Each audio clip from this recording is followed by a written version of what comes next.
Well, I'm editing days 1, 2, and 3 of TNPFL. They're not going to be the greatest thing in the world, but we'll get them out there. But I wanted to say something before I even go further, because there's a lot of positive feedback about the league's first event in Eufaula, but there's also some people that are kind of bashing some of the anglers, and then in the league itself. There's a few, but there's not many. But they made a statement to me, and I fished a lot of different organizations over the years. I mean, I don't know how Bass and FLW are doing it anymore, but I fished Bass a long time ago, and some of their lower level stuff, and then One Bass and some other stuff out west. And I have to say, and pardon the lighting, it's not the greatest lighting in here, but I have to say that this is the only tournament circuit that I've been involved in where the positivity was like almost 100%. I had heard one negative comment,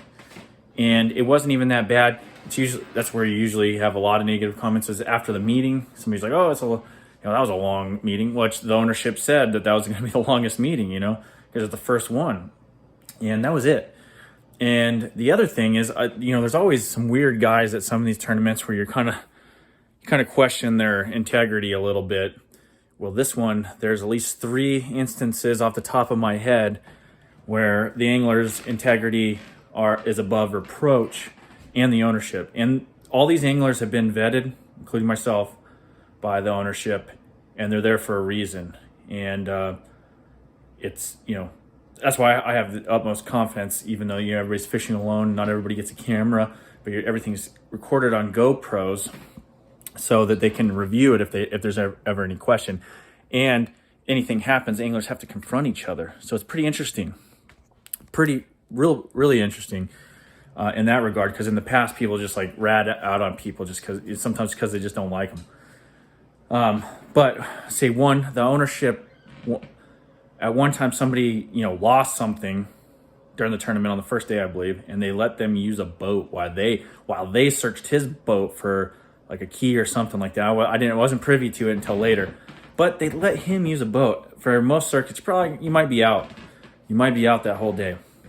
Another one, an angler self-reported violation. He couldn't remember the rules, and he did attempt to contact the ownership, and you could say, well, they should, that's on them, but this is a lot of moving parts. But he ended up violating a rule, because there's no excuse. We got to all know the rules.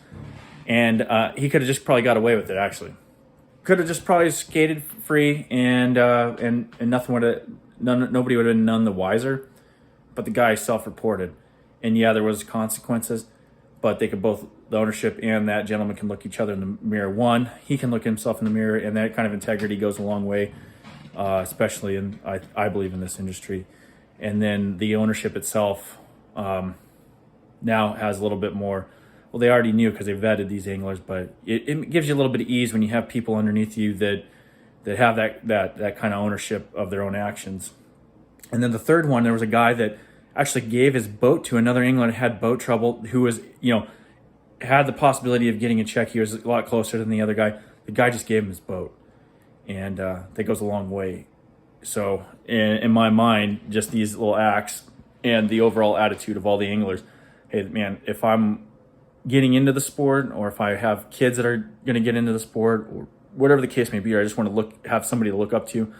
So far, after one event, seeing all these guys, meeting the ownership face to face, watching them in action, not just in words, this league is here to stay, and they're only going to go further.